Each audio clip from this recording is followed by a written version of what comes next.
Alors, il y a quelques temps, en story, je vous demandais si ça vous intéresserait une liste ou une vidéo, en l'occurrence, de mes jeux préférés pour faire parler les enfants français. Donc voilà, enfin cette petite sélection. Alors ça reste vraiment très restreint parce qu'en fait, avec tous les jeux, on peut parler français. Hein. J'ai pas sorti tous nos jeux, mais les gros jeux, notamment Monopoly, le Mille bornes, La Bonne Paye, enfin voilà, tous ces grands classiques. Avec tous, on peut parler français. Bon, il y en a quand même quelques-uns que je trouve qui permettent vraiment de parler français et de voir des choses parfois simples.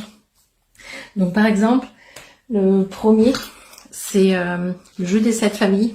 Donc j'adore moi le jeu des 7 familles, ça se voit, j'en ai je ne sais pas combien à la maison, il y en a de toutes les sortes. On voit que je suis prof de français aussi, puisque j'en ai beaucoup pour le français et la culture française.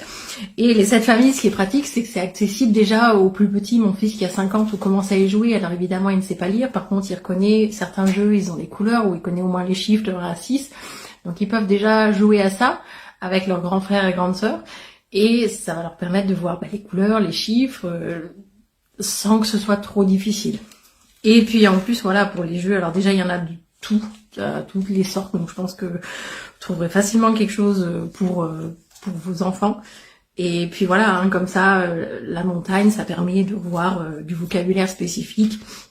Donc voilà, moi je viens des Alpes à la base, donc mes enfants adorent revoir des marmottes, des bouquetins, et de la faune, des montagnes, des différentes montagnes, etc.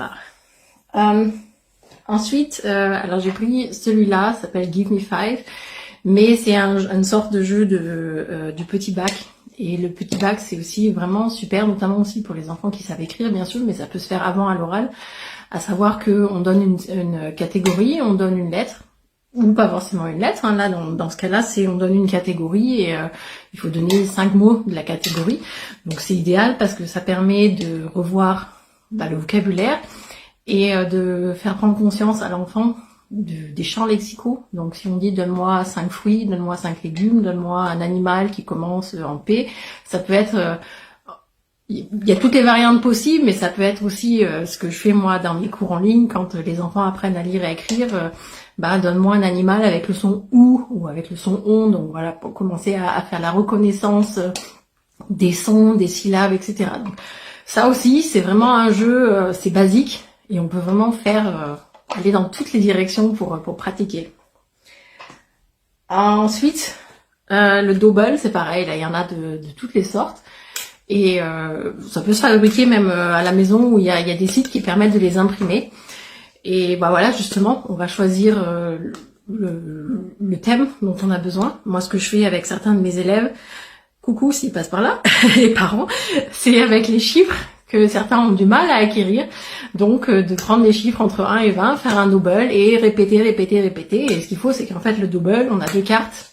Et sur ces 2 cartes, il y a plusieurs images et une seule est identique aux 2 images. Et il faut nommer l'image identique. Donc, justement, nommer en français. Donc c'est un très bon exercice qui motive en plus les enfants. Après, ce que j'avais montré aussi en story, c'était le bingo. Voilà, j'ai retrouvé le bingo Noël, mais j'ai pas que celui-là non plus, mais c'est pas grave. L'avantage du bingo, c'est pareil, c'est que c'est personnalisable à l'infini. Alors il y a le bingo classique avec les nombres, donc il va permettre de revoir les nombres, ce qui est aussi déjà un très bel avantage. Et puis voilà, il y a comme celui-là, donc de Noël, j'en ai un autre, c'est le printemps, et puis pareil, il y a des sites en ligne où on peut les imprimer, et donc imprimer... Moi, à mon école, je fais beaucoup de bingo avec les fruits et les légumes, les habits, les parties du corps. Alors, on peut vraiment tout faire. Et les enfants adorent ça. C'est quelque chose qui les motive et qui est facile. Le jeu, ils le connaissent, donc c'est facile pour eux de le faire.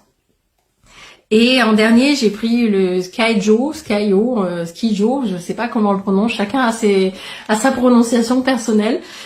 Alors celui-là, il peut jouer, mon fils, voilà, de 5 ans, il joue aussi avec nous, c'est un peu compliqué pour lui, il va comprendre par rapport aux couleurs, ça permet de nommer les couleurs, c'est pas le but principal du jeu.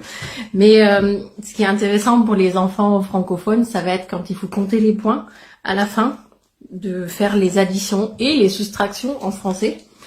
Donc ça aussi, c'est très intéressant quand l'enfant maîtrise bien les chiffres, les nombres, de passer à cette étape supérieure au niveau des maths.